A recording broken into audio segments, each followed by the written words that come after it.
You are here now. There is nowhere else to be, and nothing that needs your attention. Not tonight, not in this moment. Whatever you carried with you into this hour, the small weights, the unfinished thoughts, the quiet hum of a day not yet released, you can set all of it down. There's a place waiting for you. A warm place. A slow place. A place that has been here for a very long time, patient as stone, lit by light that asks nothing of your eyes. All you need to do is breathe. In through the nose, slowly, and out through the mouth, even more slowly. Again, one more time, just like that. Let your body settle into whatever surface is holding you right now. Feel that surface accepting your weight, not reluctantly, but fully, the way still water accepts a stone. Your shoulders can drop, your jaw can soften, the space behind your eyes can widen, just a little, into something like rest. You are going to drift now, not away from yourself, but deeper into a quieter version of yourself, the one that does not need to solve anything, or remember anything, or prepare for anything at all. That version of you already knows where we are going. There is a vessel moving somewhere beneath the surface of the world. It moves so slowly, you would not call it movement. It is more like intention, more like the way a cloud crosses a sky when you are not watching. And inside this vessel, down several flights of worn stone steps, past corridors that smell of mineral water and old cedar, and something faintly metallic, like rain on iron, there are the baths. Come, let us go together. The first thing you notice is the warmth. Not the sharp warmth of something burning, but the deep, radiant warmth of stone that has held heat for centuries. Warmth that seems to come from everywhere at once, from the walls and the floor and the curved ceiling overhead. Warmth that settles over your skin the way a heavy blanket settles when someone draws it up for you in the dark. You breathe it in. The air is thick with it, dense and slightly sweet, carrying the taste of minerals you have no names for. Ancient compounds dissolved from rock so old it was formed before anything living had thought to exist. The corridor that brings you here is narrow, and its walls are made of pale gray stone, a stone that feels almost soft to the touch, worn smooth by decades of passing shoulders and trailing hands. The floor beneath your feet is covered in a fine pale moss, barely visible in the dim light, and it gives very slightly with each step, not spongy, but forgiving, almost kind. You walk slowly, because walking slowly is the only appropriate speed in a place like this. The corridor bends, a long, gradual curve like the inside of a seashell, and then opens, without announcement, into the first great chamber. You stop at the threshold and simply look. The chamber is vast, far larger than the corridor prepared you for, and it is filled with pools. They are cut directly into the stone floor, some round, some vaguely oval, some shaped like no particular geometry at all, as though the stone simply agreed, over time, to become a bowl. The edges of each pool are rimmed with pale moss, a soft, dense moss, almost white, with the faintest suggestion of green, and the moss clings to the stone with evident contentment, drawing its nourishment from the mineral-rich air and the slow mineral mist that rises from each pool in thin, wandering columns. The water in the pools is not quite still. It moves in the way that deeply warm water moves, slowly, from the inside, turning over itself in patient cycles you would need to watch for several minutes to detect. And above is the ceiling.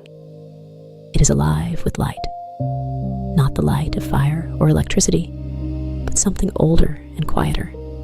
A bioluminescent bloom, a living constellation embedded in the stone overhead, shifting in gradual waves from a deep, saturate blue to a softer, more transparent green, and back again. The light is low. It is barely light at all, technically.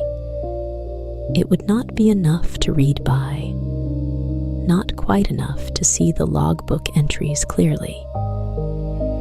And yet, it is exactly enough to see everything that matters in a place like this. It turns the surface of each pool into a moving mosaic of color. Deep blue, then gently green, then something in between that has no name, something the eye accepts with gratitude, and the mind does not try to classify. You stand at the threshold and breathe. In, slow and full, and out again, releasing it gradually into the warm mineral air. There is someone already here. The curator moves along the far edge of the first pool, unhurried and quiet, carrying a long copper ladle in one hand and a small woven basket in the other. They wear simple clothes, dark, worn, practical, and their feet are bare on the pale moss, leaving the faintest impressions that spring back almost immediately.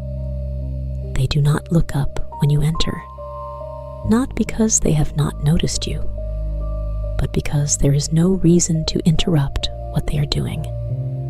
And you understand this immediately, and it feels correct.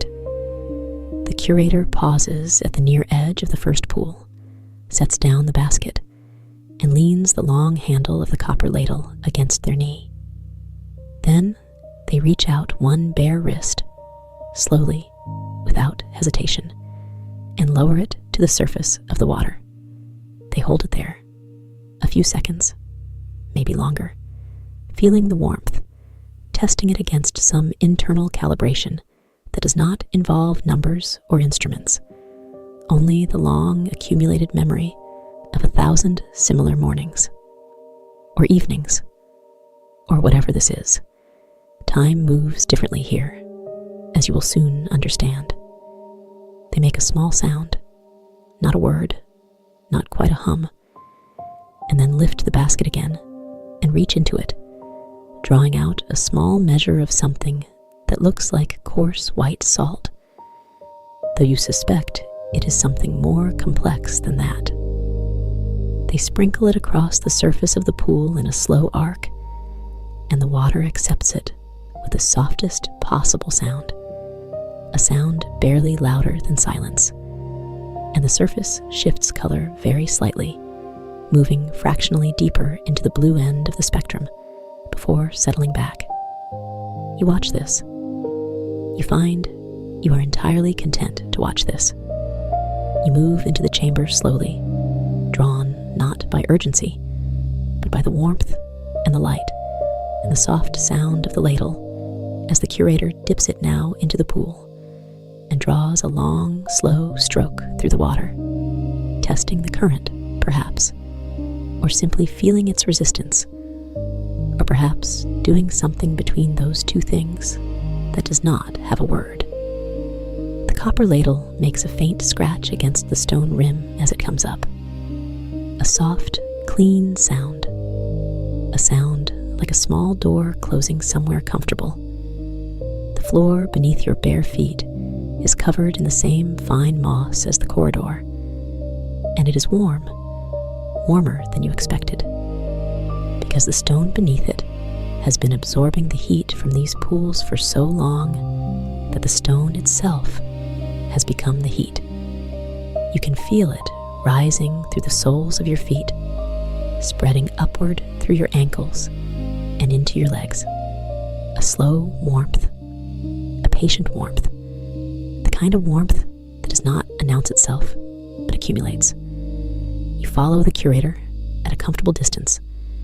The first pool is the deepest. You can see this as you approach its edge.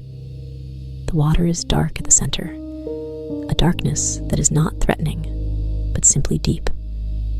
the way a forest is dark at its middle on a still afternoon. The bioluminescent light from above reaches down into it and illuminates the first few feet of water in shifting patterns of blue and green. And below that, the water keeps its own counsel. Tiny bubbles rise from somewhere near the bottom in slow, wandering spirals. Mineral gas, you think, or simply the breath of the stone, released so gradually it barely disturbs the surface. The curator crouches at the edge of this pool and opens the logbook. A thick volume with a dark cover, its pages swollen slightly from the mineral moisture in the air, and makes a notation. You cannot see what they write. Perhaps a temperature, perhaps a color, perhaps something that has no category you would recognize. The dry whisper of the logbook pages turning is the clearest sound in the chamber right now, cutting through the soft ambiance of mineral mist and warm water, the way a single instrument cuts through a distant chord. Then the logbook closes, softly, with both hands, and is tucked back under the curator's arm. They move to the second pool, and you move with them. This pool is slightly smaller and sits several feet to the left, separated from the first by a low ridge of stone that has been worn flat on top. Flat enough to sit on, wide enough to rest a ladle and a basket. The water here is different.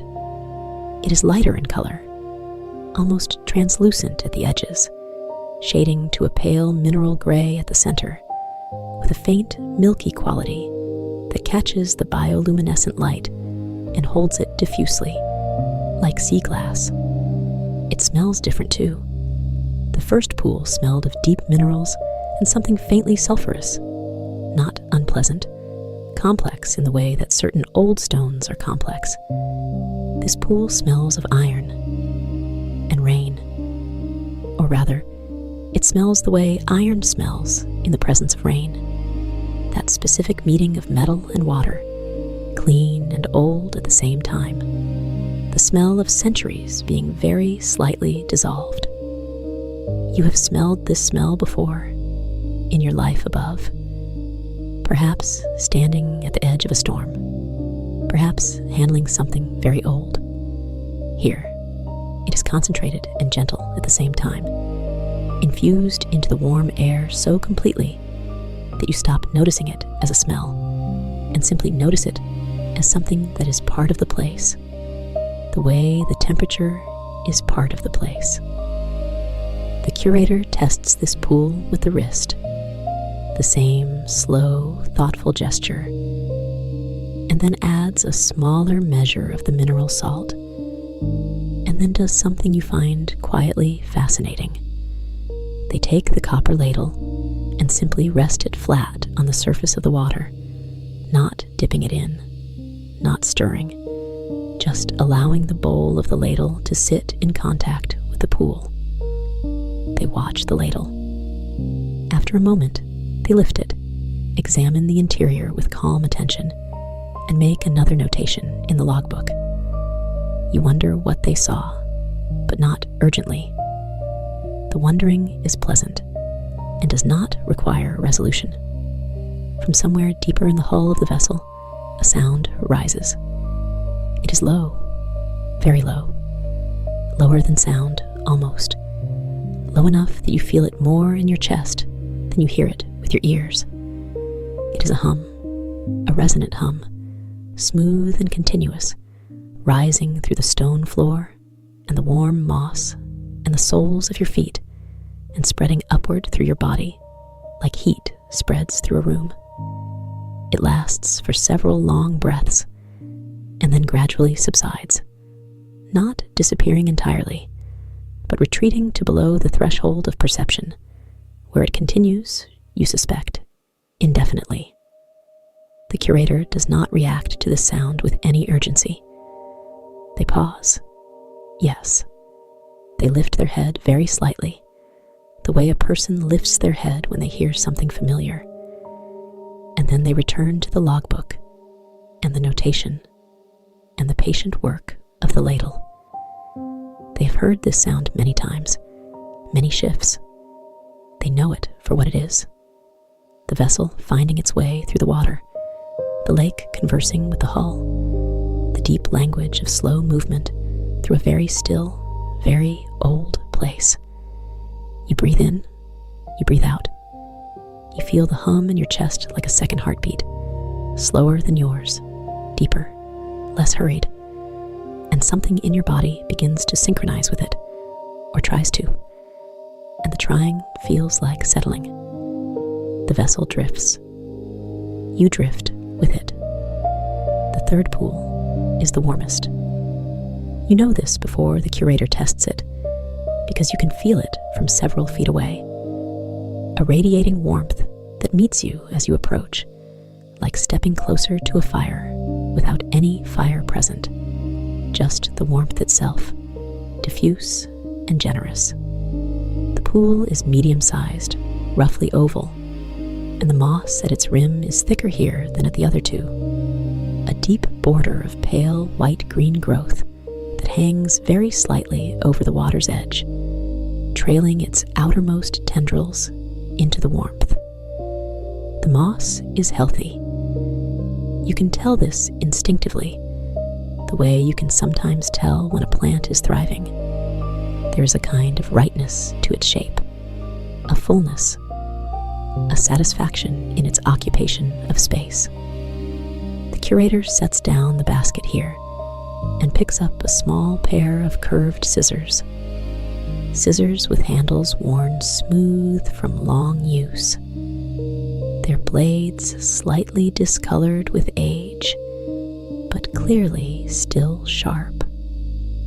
They begin to trim the moss edge with slow, precise movements, not cutting aggressively, not reshaping, only removing the small extensions that have grown fractionally beyond the boundary of the rim, the tiny, adventurous tendrils that have reached a millimeter or two beyond where the moss has traditionally lived. The trimmings fall onto the stone rim and are gathered by the curator's free hand with patient attention. The sound of the scissors is almost nothing, a whisper of metal, a soft snip that dissolves immediately into the ambient warmth of the chamber. But it is deeply, specifically soothing, a small sound of careful attention, a small sound of maintenance, of something being kept exactly as it should be. You watch the curator work around the rim of the third pool, moving on their knees from one section to the next with deliberate slowness, and the bioluminescent light above shifts very gradually from its deep blue toward the greener end of its spectrum. The ceiling, you look up. The ceiling is like a slowly turning sea, like watching the bottom of the ocean from above. If the ocean were made of light rather than water, if the light moved with the patience of deep currents rather than the urgency of surface waves. The green deepens and then softens. The blue returns at the edges. The patterns are never the same from moment to moment, and yet the change is always gentle enough that you never catch the moment of transition. You only notice, after some time, that the color has changed. This is how time moves here, not in seconds or minutes, but in color, in the barely perceptible shift from one shade to another, in the depth of the moss, the temperature of the water, the number of notations in the logbook. It is a more honest way of measuring, perhaps, or simply a more comfortable one. After the scissors, the curator rises and stretches, a slow, unself-conscious movement, arms lifting overhead, back lengthening, and then retrieves the copper ladle and the mineral salt basket and moves on to the fourth pool. you follow. You've begun to find the rhythm of this, the approach, the test of wrist against water, the careful measure of salt, the notation, the pause, the moving on. It is the rhythm of tending, of maintenance, of care, given not for any particular outcome, but simply because the giving of care is itself the purpose. The pools need attending. The curator attends them. This is sufficient. The fourth pool is narrow and long, more like a channel than a pool, and it runs along the base of the far wall of the chamber, following the slight inward curve of the hull. You can see here, if you look closely, that the wall is not just stone. There is a layer of aged wood behind the stone casing, the original hull planking, deeply saturated with mineral water and time, until it has become something harder than ordinary wood, something in between. The grain of the wood is still visible if you put your face close to it in the low light, and the grain is beautiful. Long, slow lines running the length of the hull, compressed and darkened, patient as geological strata. The water in the fourth pool is slightly darker in color, tending toward a deep mineral green, not from the ceiling light, though the light above it is currently in its greener phase, but from something in the water itself, some compound or organism that lends it this particular tint.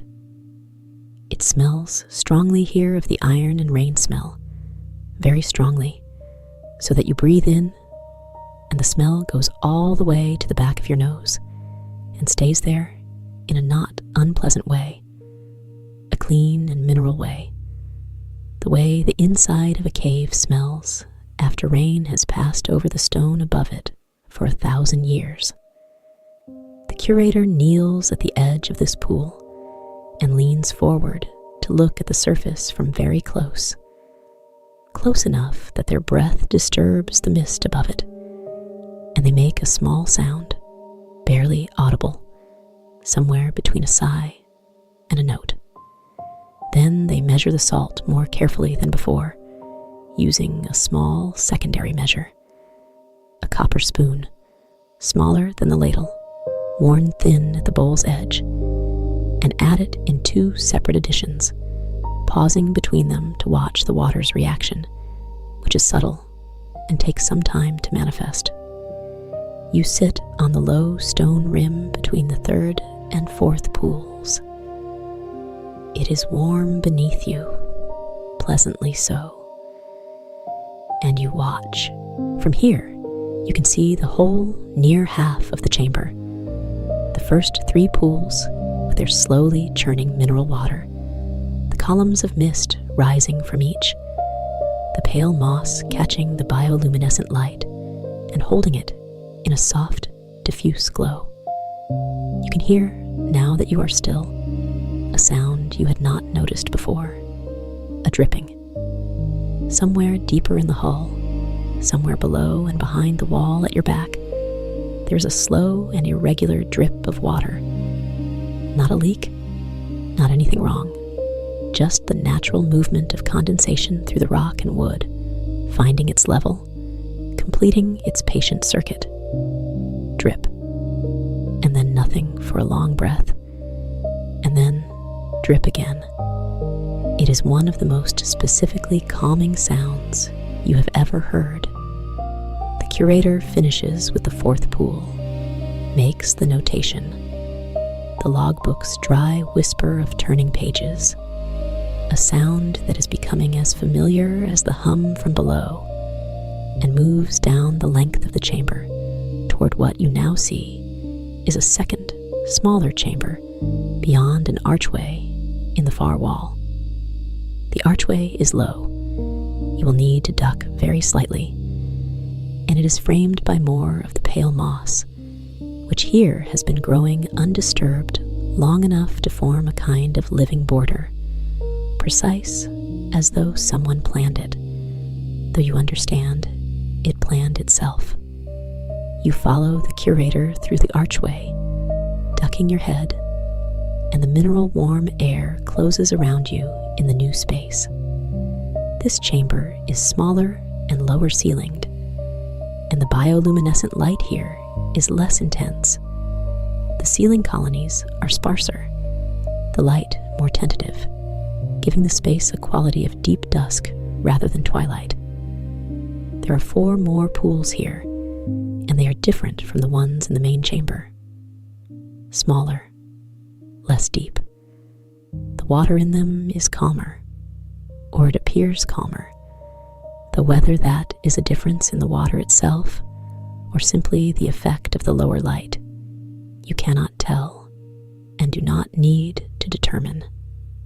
The first pool in this chamber is barely large enough for 2 people to sit in, and the water is so still it looks like a mirror, a slightly tinted mirror reflecting the sparse overhead light in perfect, undisturbed quiet. The curator pauses at its edge and does not immediately do anything. They simply look at the water.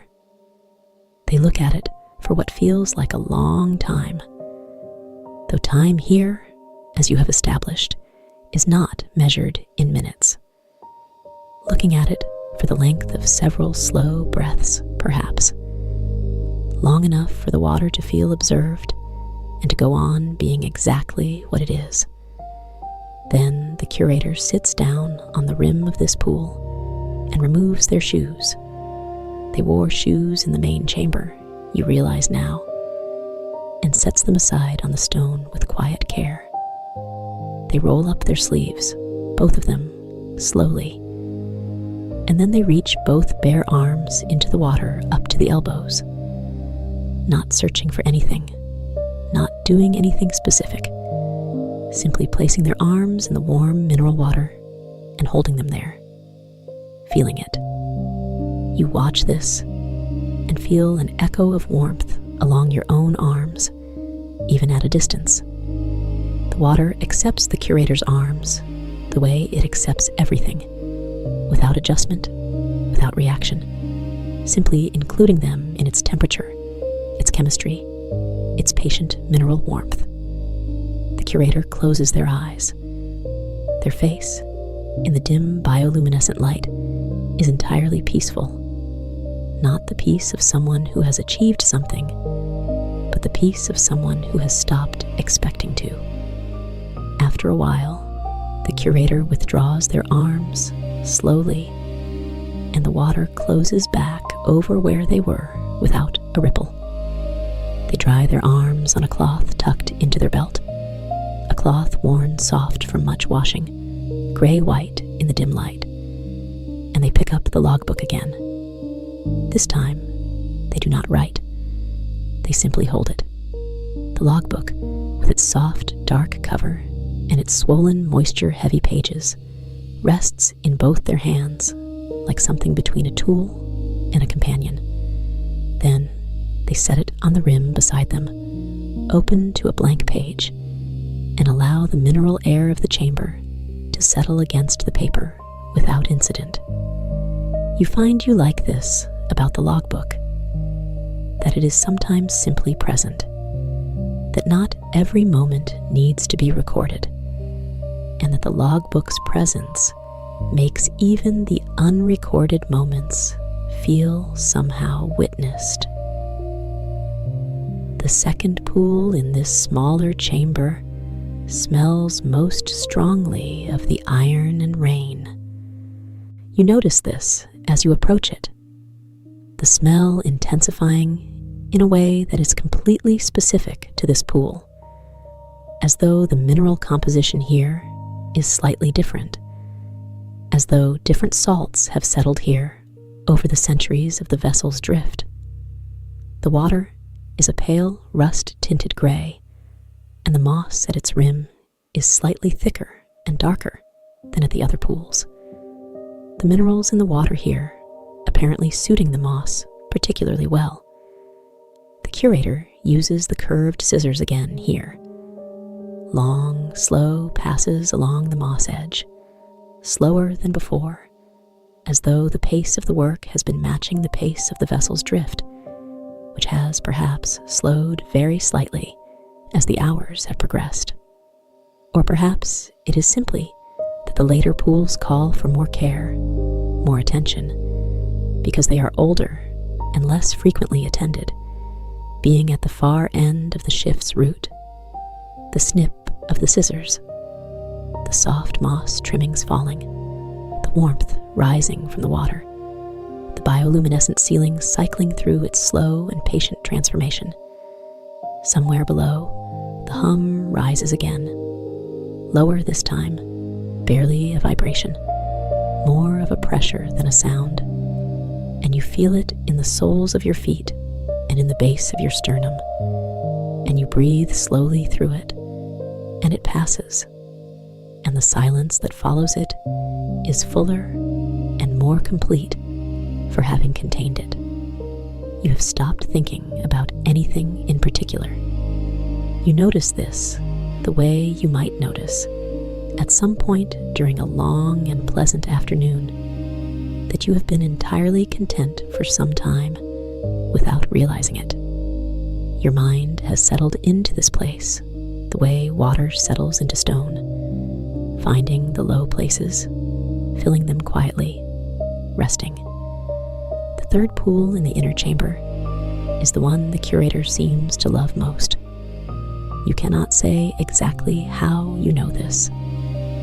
Perhaps it is the slight change in the pace of their walk as they approach it, the additional pause before the wrist test, the way they crouch rather than kneel, as though they want to be close to the water's surface rather than above it. Perhaps it is simply that the most careful notations go in the logbook here. You can see, from your position, that the curator writes more on this page than on any of the others, though what they write remains their own. This pool is shallow, very shallow, perhaps 1.5 feet of water at its deepest point, which you can see clearly because the water is the most transparent of all the pools, nearly colorless, holding the bioluminescent light in the simplest possible way, not tinting or diffusing it, but simply reflecting it from the stone bottom, which is pale and smooth and slightly rippled from centuries of water moving over it. You can see the bottom with perfect clarity. You can see a few small stones resting there. The curator has clearly placed them or allowed them to remain. Smooth oval stones of different pale colors, resting in the stillness of the shallow, warm water. They look like they have been there forever. They look like something you might have placed yourself in another time, and then forgotten, and then found again with a feeling of quiet recognition. The curator trails the copper ladle through this pool with particular slowness. The scratch of copper against the stone bottom, low and soft, carried through the water, and then through the stone of the rim and into your hands where they rest on the edge, is the most intimate sound in the chamber. It is a sound that belongs to this specific place and no other. It is a sound that will be here in this form when the vessel drifts through its next part of the lake, and the next, and the one after that, through years and decades, measured only in changes of light and depth of moss, and the accumulating pages of a logbook no one else will ever read. You find this deeply, specifically comforting. You sit at the edge of this shallow pool for a long time. The curator moves to the fourth and final pool, which is in the far corner of the inner chamber, and you remain where you are for now. You allow yourself to simply be at the edge of the shallow pool, to watch the bottom stones through the clear, warm water, to feel the heat of the rim beneath your hands and the warmth of the air against your face. Above you, The bioluminescent ceiling has cycled fully through its spectrum and is now somewhere between the two, neither blue nor green, a color that is both and neither, a color that exists only in transition, only in the act of becoming something else. You watch it cycle, very gradually, back toward blue. And then you let your eyes soften so that you are not quite watching it, but simply allowing it to exist in your field of vision, the way you allow music to exist in a room, present and received, and not requiring analysis. From the shallow pool, a small column of mist rises, thinner than the mist from the deeper pools, more tentative. It catches the ceiling light and holds it for a moment, luminous and brief, before dissolving into the general warmth of the chamber air. And then it forms again, and dissolves again,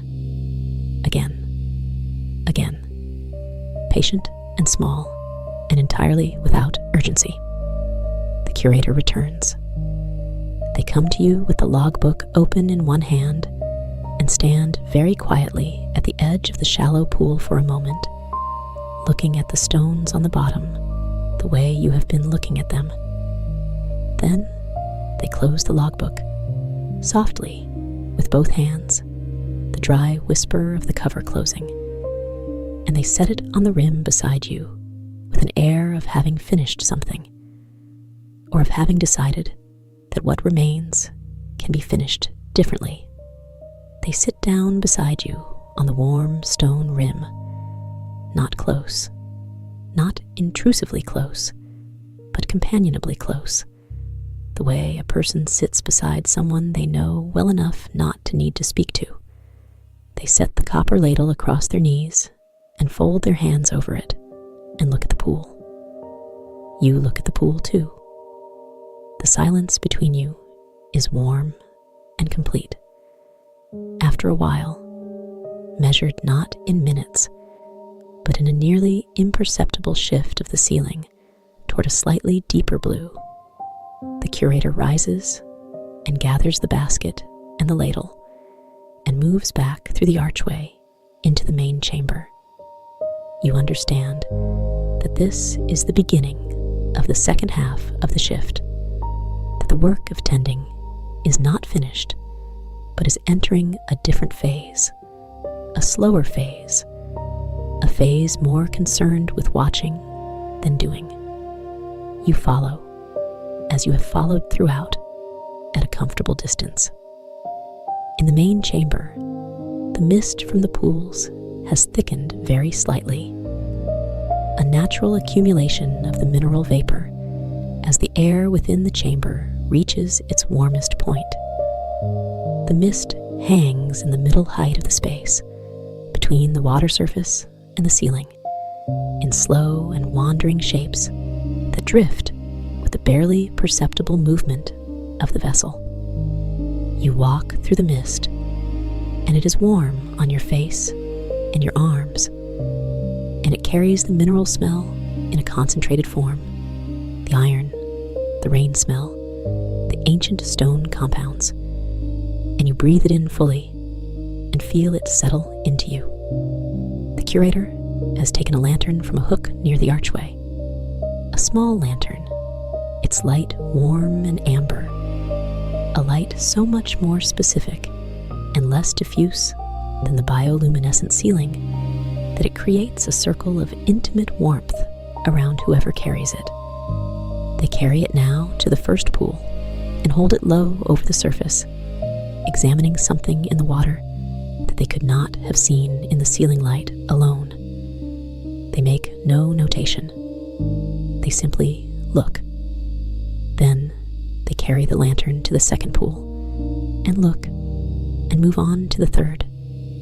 You walk beside the pools and feel the warmth radiating from their edges against your legs. Each pool radiates slightly differently. The first is the deepest heat, rising from directly below. The second, a more diffuse warmth, spreading horizontally from the water surface.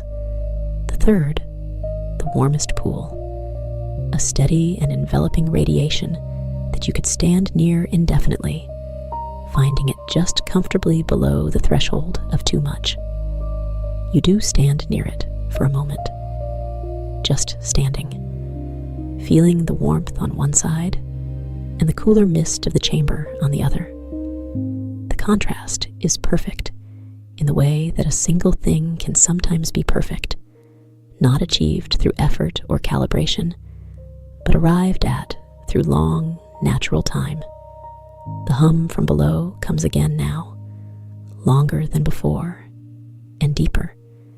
You feel it rising through the stone of the floor, through the moss, through the soles of your feet, and up through your legs, and into the base of your spine. It is the low voice of the lake, the voice of deep water resonating through the hull of a vessel that has traveled through it for so long that the two have reached a kind of understanding. The vessel moves. The lake accommodates.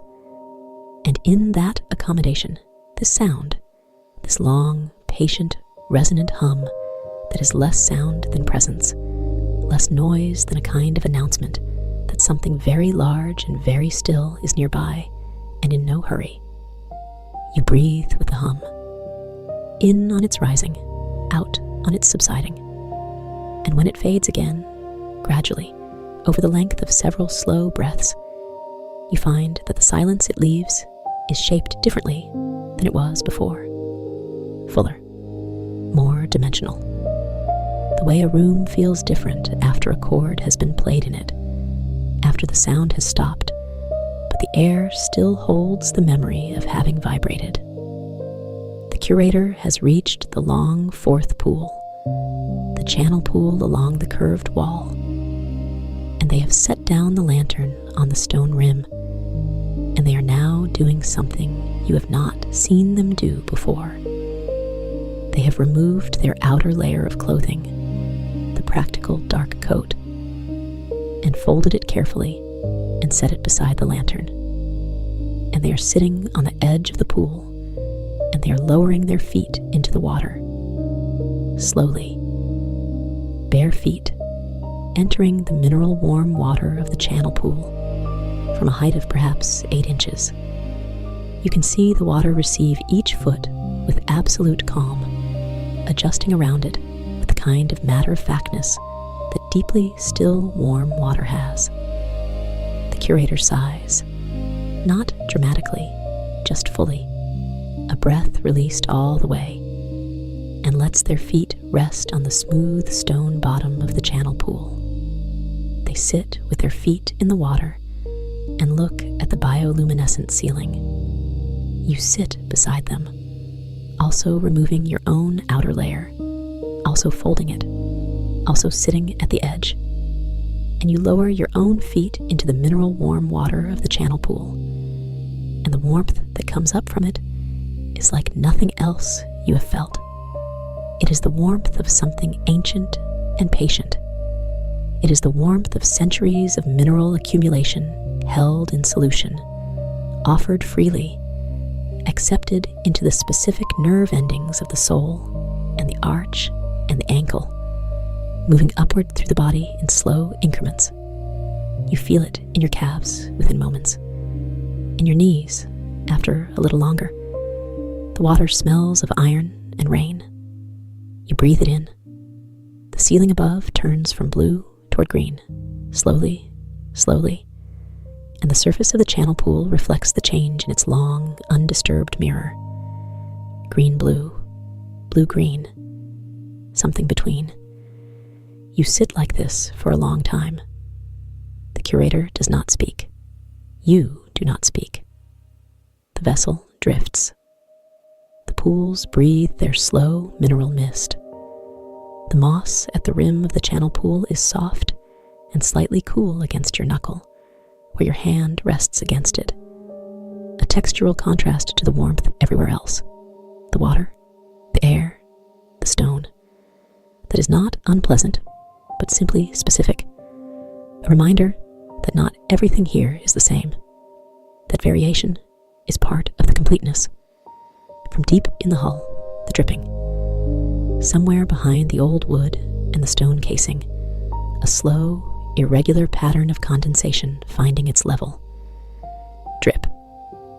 Long silence. Drip. The sound travels through the hull and through the stone and arrives here already softened, already made gentle by distance and material. It is the oldest sound in the chamber, probably. The one that has been happening longest. The pools may be ancient, and the moss may be ancient, and the bioluminescent ceiling may have been alive for centuries. But the dripping predates all of it, probably. The simple physics of water and stone and gravity doing what they have always done, here as everywhere, quietly and without interruption. You listen to the dripping. You let your eyes close, just slightly, just enough that the ceiling light softens at the edges of your vision into something less distinct and more atmospheric.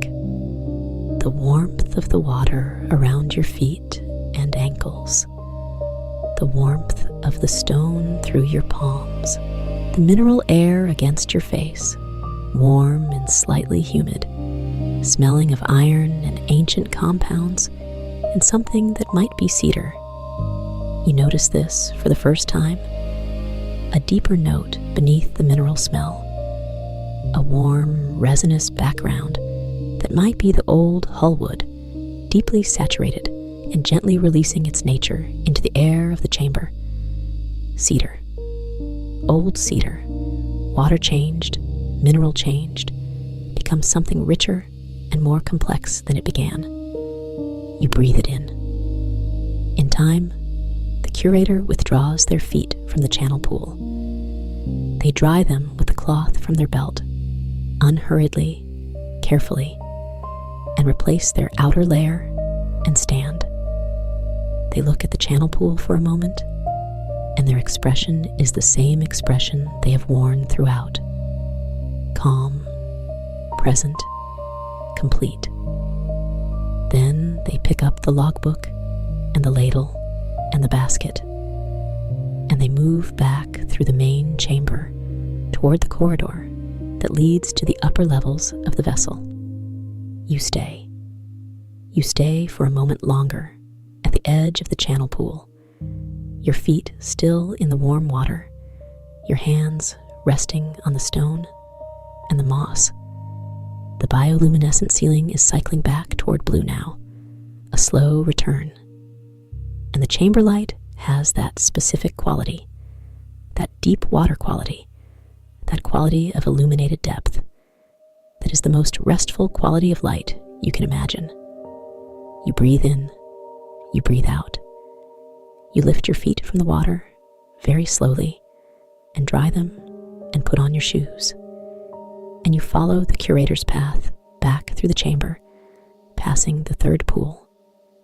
Its warmth reaching out to you as you pass. A last warmth, a generous goodbye. And the second, with its iron and rain smell still strong and clean in the mineral air. And the first, with its deep center and its rising bubbles, patient and slow and permanent. In the corridor, the curator has paused.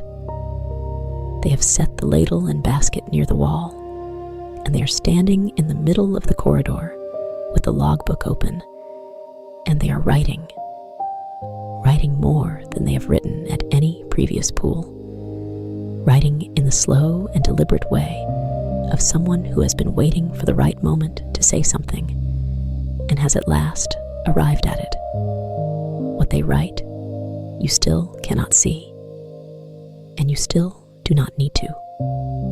The logbook closes. The dry whisper of the cover. The curator tucks it under their arm and reaches for the lantern, the small amber lantern from the main chamber, which they have carried out with them, and they turn it very low, not off, very low. The amber light diminishes to the smallest possible flame, a flame that is barely a flame, barely light, more like a suggestion of light, a reminder that somewhere warmth is still present. They hang the lantern on its hook at the corridor entrance and stand for a moment looking back into the main chamber. The bioluminescent ceiling gives its light.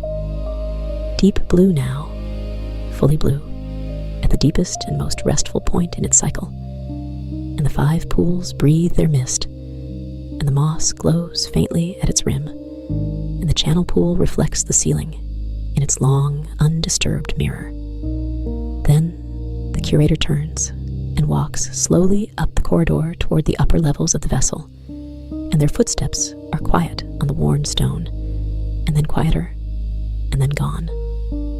And you are here, still here, in the corridor at the entrance to the chamber, with a small amber lantern behind you, giving its minimal warmth, and the bioluminescent chamber ahead, and the pools breathing their slow mineral breath, and the ceiling cycling through its deep blue with no awareness of being watched. You walk back into the chamber. You do this slowly. There is no reason to be anywhere other than here. And so you walk back in, and you move to the shallow pool in the inner chamber, the one with the smooth, pale stones on its bottom, the one the curator seemed to love most, and you sit at its edge. The stone is warm beneath you. The water is warm when you trail your fingers through its surface, warm and very slightly mineral, the iron and rain smell very faint here, the mildest version of itself, a memory of the smell rather than the smell itself. The stones on the bottom are perfectly still. The mist from the pool rises in its thin column, catches the ceiling light, deep blue, and glows for a moment and dissolves. Again, and dissolves. The vessel drifts.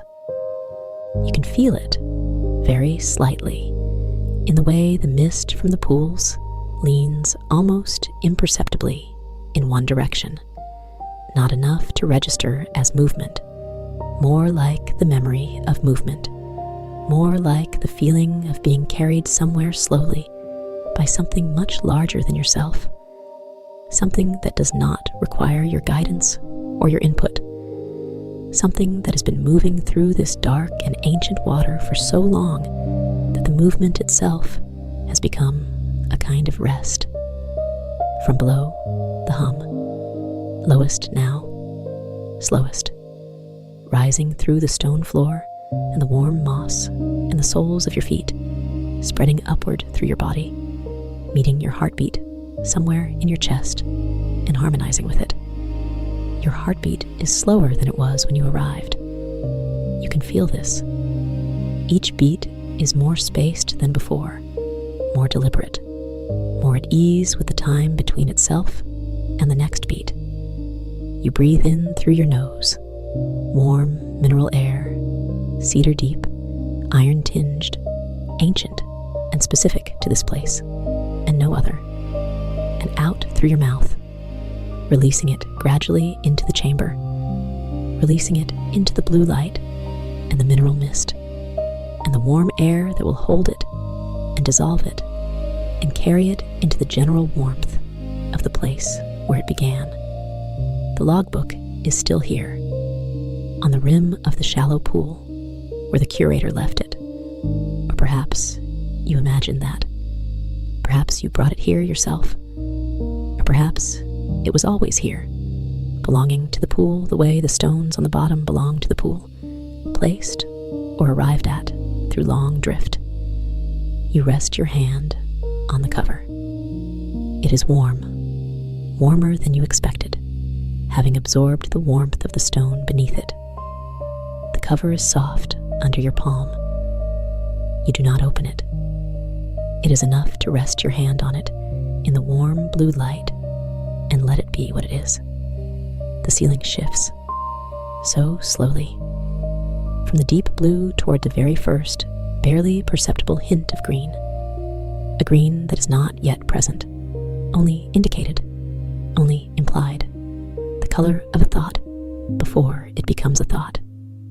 You watch it without trying to watch it, with your eyes soft and your breath slow and your body settled into the stone rim with the particular settledness of a body that has stopped preparing to move anywhere.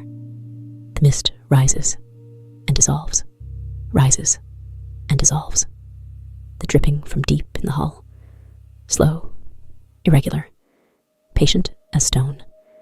The hum from below, barely present now, a vibration in the stone more than a sound in the air, felt more in the spine than heard with the ears.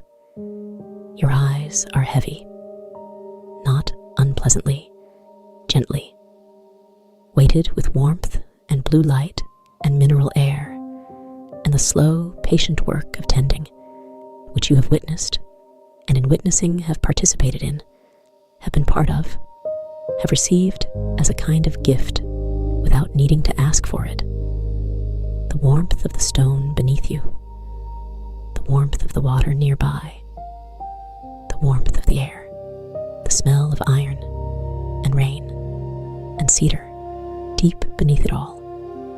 The ceiling is still blue, the vessel is still drifting, the pools are still here, breathing their slow breath, giving their warmth without depletion, endlessly patient, endlessly generous, asking nothing in return except the occasional attention of the copper ladle, the curved scissors, the wrist test, the notation in a logbook no one else will ever read. You can close your eyes. The warmth will still be here. The blue light will continue without you watching it.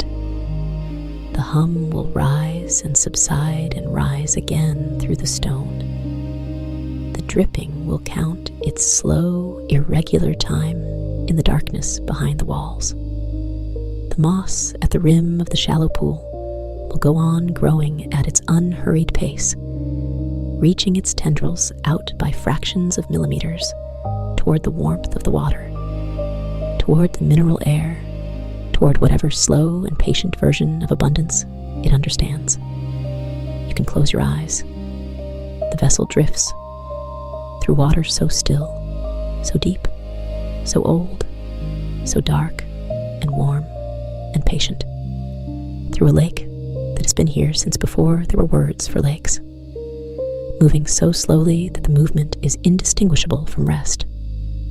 The warmth of the stone, the sound of the water, the blue light above going on cycling, going on shifting, blue to green and back again. You do not need to watch. It will go on without you. All of it will go on without you. That is not a loss. That is the gift. Breathe in, breathe out. The hum from below, very low, very slow, felt more than heard. The dripping, somewhere deep, patient. The moss, the stone, the warm water, the blue light, shifting, always shifting, never the same moment twice. You are here, you are warm, you are held. The vessel drifts, drifts, and everything that needs to be tended is tended, and everything that needs to be written is written, and the logbook closes softly, and the lantern turns very low, and the water goes on breathing, blue and green and blue again. Drift.